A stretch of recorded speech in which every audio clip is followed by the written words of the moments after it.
হ্যাঁ হ্যাঁ ঠিক আছে, আজকে পড়া একদম সামনে পরীক্ষা হয়েছে, কিচ্ছু হয়নি মনে কর, আজকে পড়াই সব ফাঁস।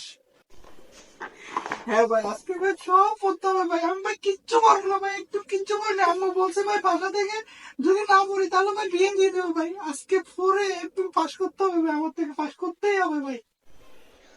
একটা খেলা খেলবি? কোনটা কোনটা বন্ধু? ওই বেটা, ইন্ডিয়ার খেলাটার কি? ওই এক মাসলি পানি বেগে প্যাক, এটা আর কি? ও আচ্ছা, এটা হ হ হ, খেলমু। হ্যাঁ ভাই, ওইটা আমি দেখছি ভাই, আমি খেলবো। আচ্ছা আচ্ছা ঠিক আছে, আমি আগে শুরু করি। হ্যাঁ, এক মাছলি पानी में गए, चप्पा। दो मछली पानी में गई, पानी में गई, झपा झपा। तीन मछली पानी में गई। কি ফরানা হারানা করতেছে তারা, কম্বালাতে খালি দেখি ঝাপা ঝাপা।